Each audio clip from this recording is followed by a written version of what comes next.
En este capítulo 26 del libro de los Hechos, el rey Agripa le dice a Pablo: te he permitido hablar por ti mismo.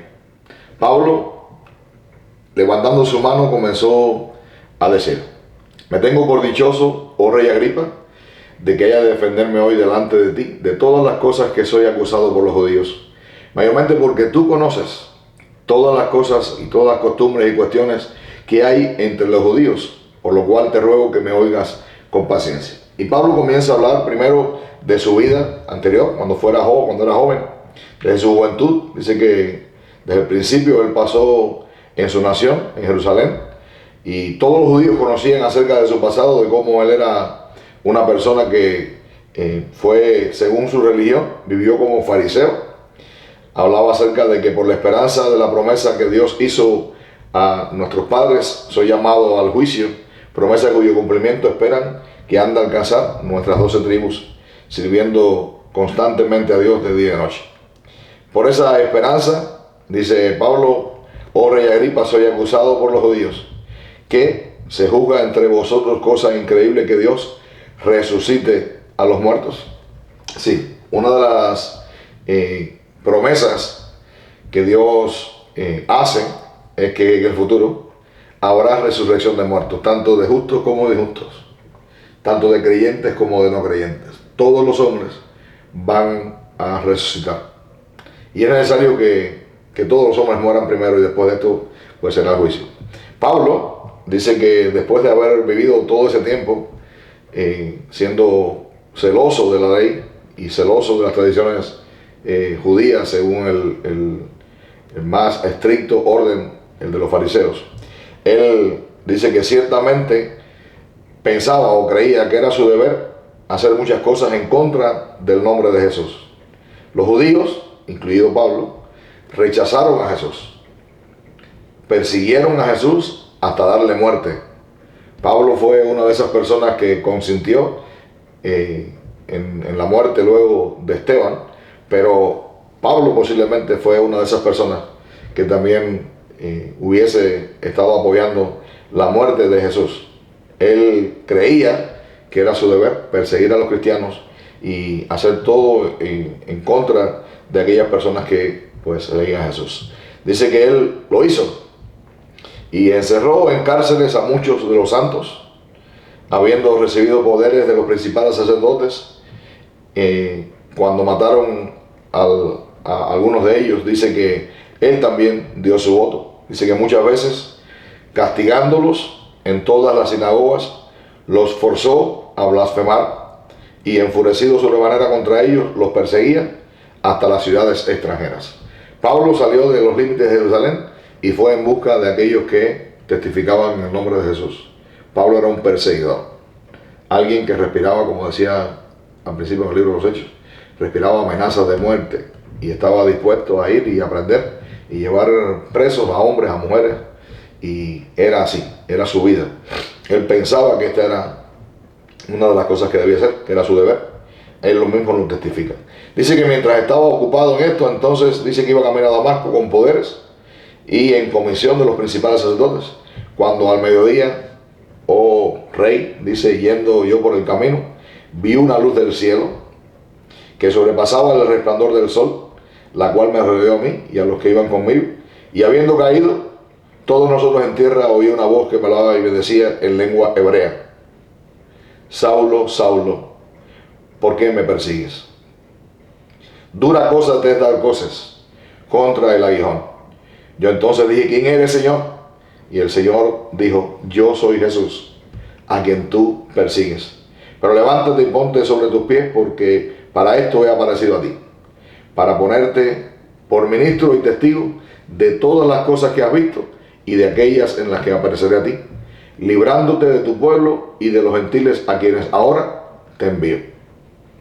Pero para que abras tus ojos, para que se conviertan de las tinieblas a la luz y de la potestad de Satanás a Dios, para que reciban por fe, que es en mí, el perdón de pecado y herencia entre los santificados. Y dice que Pablo obedece a la visión, por lo cual dice él: oh rey Agripa, no fui rebelde a la visión celestial, sino que anuncié primeramente a los que estaban en Damasco, luego en Jerusalén, y por toda la tierra de Judea y a los gentiles que se arrepintiesen y se convirtiesen a Dios, haciendo obras dignas de arrepentimiento. Por causa de esto, los judíos, prendiéndome en el templo, intentaron matarme, pero habiendo obtenido auxilio de Dios, persevero hasta el día de hoy, dando testimonio a pequeños y grandes, no diciendo nada fuera de las cosas de los profetas y Moisés dijeron que habían de suceder, que el Cristo había de padecer y ser el primero de la resurrección de los muertos para anunciar luz al pueblo y a los gentiles. Y entonces, mientras Pablo estaba diciendo estas cosas, se levanta alguien y dice a gran voz: estás loco, Pablo, las muchas letras te vuelven loco. Mas Pablo respondió algunas cosas que veremos después. Imagínate tú lo que estaba ocurriendo allí en presencia de aquellas personas que habían venido con el ánimo de escuchar a Pablo. Pablo, levantándose, hablando con denuedo, expone su testimonio de su vida pasada, siendo joven, habiendo antes también había dicho que él había estudiado a los pies de Gamaliel, que según la ley era alguien que vivía estrictamente conforme a la ley y conforme a las normas de los fariseos. Y esto es algo interesante porque muchas veces cuando he escuchado mencionar acerca de los fariseos, pues nosotros mismos hablamos en una medida, en un término, como Jesús mismo a los fariseos les habla y les denuncia abiertamente y les critica abiertamente y es muy fuerte con ellos. Pablo era uno de ellos, un fariseo más. Y a los fariseos en su tiempo, les recuerdo una vez más, Jesús mientras les hablaba les decía, escudriñad las escrituras porque a vosotros os parece que tenéis la vida eterna y ellas son las que dan testimonio de mí. Sí, aunque los fariseos eran personas que dedicaban mucho tiempo al estudio de los libros de la ley, Jesús no les dijo que no estudiaran más, al contrario, les pidió o les ordenó que escudriñaran más, porque ellos estaban muy alejados de realmente lo que los libros de la ley quieren decir. Y eso pasa en la iglesia. Tristemente, muchas veces, aunque la iglesia pues debe dedicar tiempo a la lectura y perseverar en ello, a escudriñar la palabra, quizás, si somos sinceros, muchas veces no dedicamos tanto tiempo a hacerlo. Y eso es una de las cosas que ha causado que pues el pueblo de Dios, que es la iglesia, ignore tanto acerca de lo que Dios ya nos ha revelado. Sí, el deber de un cristiano es perseverar en la lectura, en la enseñanza, en la exhortación y en la predicación de la palabra de Dios. Ahora, Pablo estaba hablando de estas cosas y mientras él testificaba de que él ahora hablaba abiertamente de lo que Moisés y de los profetas habían dejado escrito, eran los mensajes que Pablo compartía. Hablaba acerca de cómo las profecías que habían sido anunciadas acerca de Jesús, una a una se iban cumpliendo.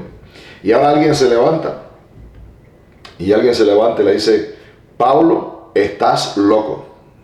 Las muchas letras te han trastornado. Esto es algo interesante, me llama la atención porque esta es quizás la manera en la que noto que hay muchas personas hablan acerca de los que se han dedicado realmente al estudio de la Biblia. Lo voy a repetir. Estás loco, Pablo. Las muchas letras te vuelven loco. Sí, tanto en el tiempo en el que Pablo se defendía, como en los tiempos en los que la iglesia debería prestar atención y testificar de la palabra de Dios, escudriñando la escritura, profundizando en el conocimiento de ellas y luego predicando estas cosas. Habrá personas como en el pasado, hoy, se levantan y son el eco de estas palabras. Literalmente, las muchas letras te vuelven loco. Si de mucho estudio te ha vuelto loco. El dedicar tiempo a leer lo que los profetas han dicho, lo que Moisés ha dicho, y ahora para nosotros en nuestro tiempo, el que tú y yo dediquemos tiempo a leer toda la Biblia desde Génesis hasta Apocalipsis, que no solamente nos detengamos a ver las profecías que ya han sido cumplidas en el tiempo en el que Jesús vino y vivió, que están registrados en los 4 evangelios, y en el libro de los Hechos de los Apóstoles también, el comienzo de una iglesia que nace en respuesta a que fueron enviados por Jesús mismo, y ellos comenzaron a hacer lo que Jesús pidió y ordenó que la iglesia hiciera. Ellos lo hicieron también. Y luego todas las cartas o epístolas pastorales. Sí, nosotros como cristianos, cuando deberíamos exhortarnos, animarnos a que como cristianos en verdad dedicáramos no el tiempo suficiente, sino leyéramos a tiempo y fuera de tiempo, ¿verdad? Dedicáramos el tiempo a escudriñar la palabra de Dios como corresponde a los creyentes. Hay quienes se levantan y dicen, lo hacen desde los púlpitos, lo hacen, no sé, en escuelas teológicas, o lo hacen en iglesias, o lo hacen en conferencias, lo hacen en reuniones y asambleas y en eventos multitudinarios. Hay quienes se paran y le dicen, o se refieren a los que se dedican realmente a leer y a escudriñar la palabra, que están locos como Pablo. Ahora, enfaticé en esto porque quiero que leamos la respuesta de Pablo. La respuesta de Pablo fue, él dijo, no estoy loco, excelentísimo Festo, sino que hablo palabras de verdad y de cordura. Pues el rey Agripa, que se había presentado, sabe todas estas cosas, delante de quien también hablo con confianza, porque no pienso que ignora nada de esto, pues no se ha hecho en esto en ningún rincón. Pablo está diciendo, no estoy loco, excelentísimo Festo, sino que hablo palabras de verdad y de cordura. Es interesante que tú y yo podamos notar que lo que está haciendo Pablo aquí es diciendo, yo conozco lo que comparto. Estoy testificando acerca de la verdad de Dios. Son palabras que tienen cordura, porque han sido palabras que han sido reveladas por Dios a través de la revelación misma del Espíritu Santo. Y nosotros tenemos hoy en nuestras manos la Biblia. Si lo que tú y yo en verdad te estamos compartiendo delante de este mundo, ya sea que nos encontremos en defensa de nuestra fe, o testificando abiertamente del reino de Dios y de su justicia, o viéndonos quizás en algún momento siendo acusados por personas que quizás levantan cargo en contra de nosotros y pueden ver que aunque no somos perfectos, testificamos acerca de un Dios que es santo, justo, perfecto, recto, soberano, que Él gobierna y que reina por encima incluso del gobierno y del reino de cualquier gobierno de cualquier nación. Y esto ocurre tanto en nuestro país, Cuba, como ocurre en Estados Unidos y como ocurre en el mundo entero. Aunque todos los países tienen su forma de gobierno y aunque todos los países tienen también pues un grupo de personas que han sido establecidas, organizadas para que cada país funcione siendo regido por leyes. Ahora, tristemente, muchas veces quienes son encargados de hacer cumplir las leyes, que debieran ser registradas o escritas para beneficio común del pueblo, de la nación donde se vive, hay leyes que tienen que ver con la salud, leyes que tienen que ver con la economía, leyes que tienen que ver con la inmigración, leyes que tienen que ver con todo, ¿verdad?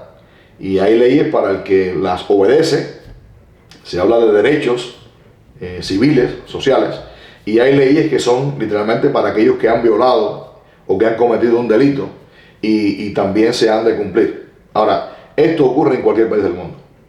Y estamos conscientes de que en el tiempo de Jesús y en los tiempos de la iglesia del comienzo, pues también ocurría en Roma. Y aquí estamos viendo literalmente a Pablo presentándose delante primeramente de los gobernantes. El gobernador de una ciudad ahora recibe la visita de un rey con su esposa y es este rey quien decide escuchar a Pablo. Y Pablo está exponiendo su causa, está defendiéndose delante de ellos. Ahora, lo que me sorprende es la manera en la que Pablo testifica de su vida. Él admite haber sido alguien que, aunque tenía celo por las cosas de Dios, había pensado equivocadamente que su deber era perseguir para hacerle daño a los cristianos.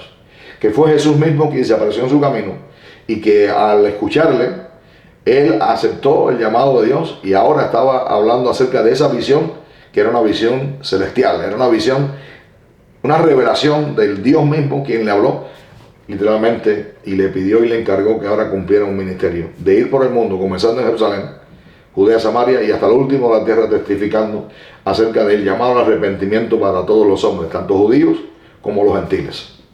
Que todos los que se arrepintiesen y quisieran obras dignas de arrepentimiento, pues tendrían perdón de pecados y podrían tener también la esperanza de vivir eternamente como Jesús ha prometido, como Dios lo ha prometido.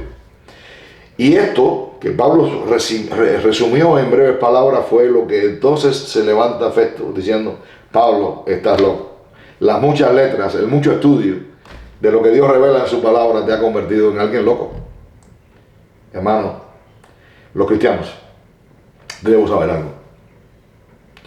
Mientras tú y yo pensamos en que alguien venga con una nueva revelación de algo que Dios le hable, como mismo ocurrió a Pablo, ¿recuerdan? Lo que ocurrió a Pablo en el camino, que él testifica más adelante, dice: y a mí como un abortivo se me apareció Dios.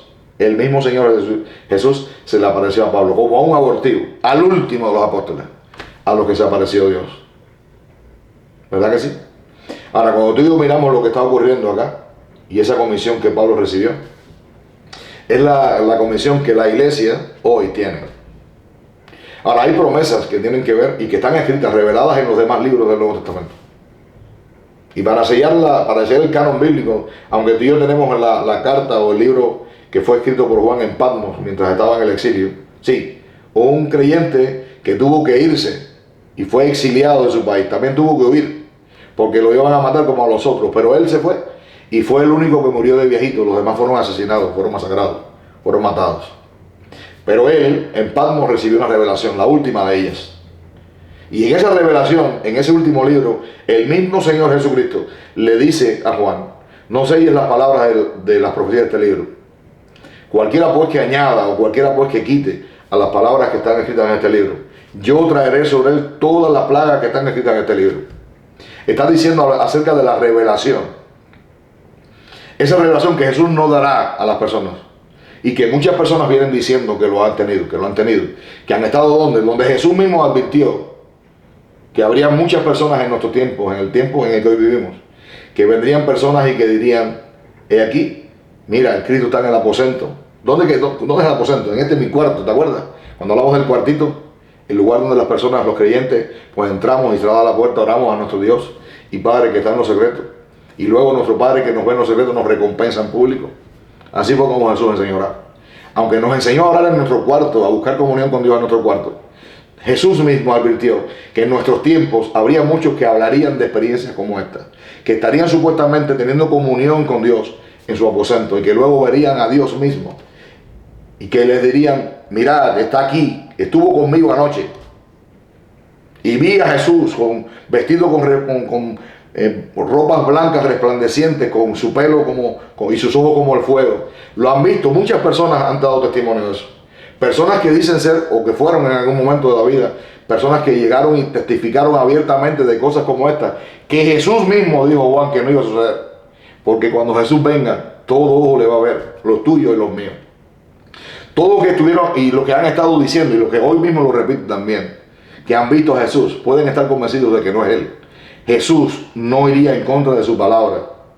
Y lo que advierte es que a todas aquellas personas que dicen: mirad, está en el aposento, o mirad, está en el desierto, no le creáis. Estas son las palabras de Jesús. Si verdaderamente tú eres alguien que ha creído en Jesús, tienes que entender que las palabras que Jesús mismo diera, de las cosas que habrían de suceder, es que vendrían muchos en su nombre diciendo: mirad, ahí está el Cristo. Lo vi anoche en mi cuarto. Lo vi cuando fui allá a una velada de oración en un monte, o cuando fui a una loma, o cuando fui a un cementerio. He visto montones de personas que hoy se dicen ser evangelistas o predicadores, muy populares, y lo hacen. Hermano, no es así. Tristemente, véanlo. Lo que ocurre es que la mayoría de estas personas no solamente ven a ese tipo de revelaciones, no, tienen más revelaciones.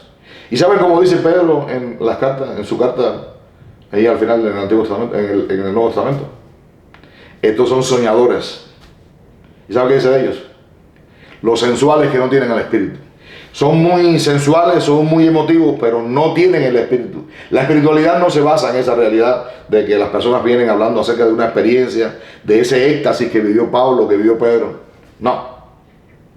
Lo que se basa hoy, nuestra espiritualidad, es en tener un conocimiento, y dice así, claro, de la verdad que tú y yo podemos ver, y es una palabra de cordura. Nosotros podemos decir abiertamente como Pablo dijo: no estamos locos. Las personas que estudian la palabra de Dios, que se instruyen en ella, que buscan en oración el interpretar lo que Dios nos ha revelado en su palabra, no estamos locos. Cuando compartimos la palabra de Dios, lo que estamos haciendo literalmente es compartiendo una palabra que es la verdad de Dios revelada en las Escrituras, y es una palabra de cordura. Sí, no habrá confusión a la hora de estar compartiendo estas cosas. Piensa tú. Ahora, Pablo dice que él sabía que el rey Agripa, al que le hablaba, sabía estas cosas. Saben ustedes, he estado mirando y no sé si les ha llamado la atención, pero una de las cosas que los reyes, no solamente los reyes del pueblo hebreo, para ellos les voy a decir que hay algo más reservado. Hay más, hay leyes para los reyes judíos. Ahora, nosotros miramos que el pueblo judío vivía rodeado de otras naciones o incluso sometido a otras naciones donde había reyes, como este es el caso.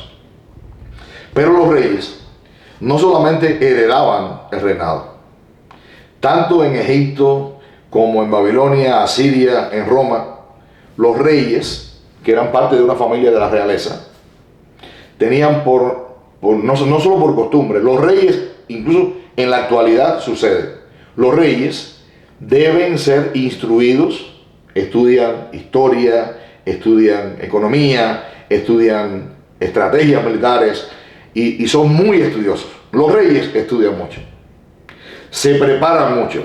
Ahora, si imagínate tú un rey de un pueblo que ha conquistado a los judíos y que ahora ese rey sabe que tiene bajo su dominio a un grupo de personas muy religiosas.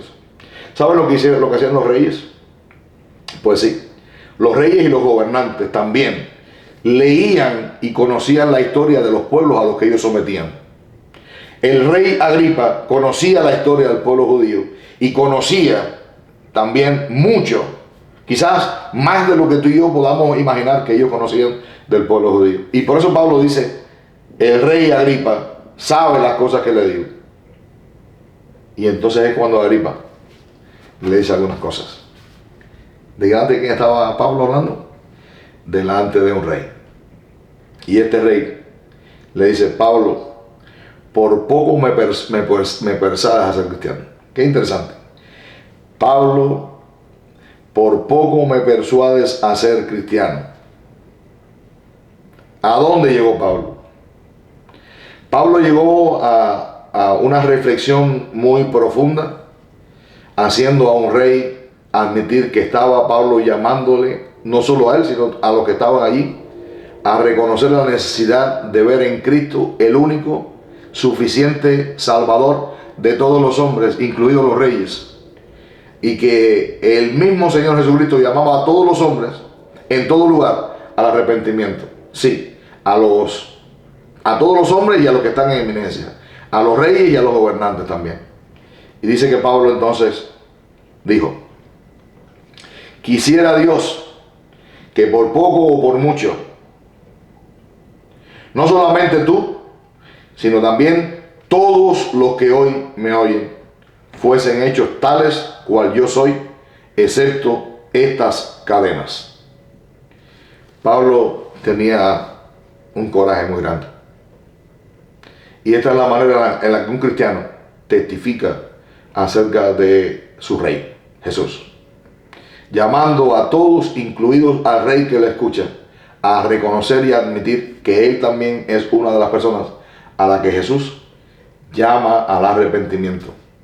Él lo hace un llamado general para todos los que estaban allí, el rey y todos los que le escuchaban, sabiendo de que para él era mejor, por lo poco o por lo mucho, que todos pudieran encontrarse igual que él, excepto las cadenas.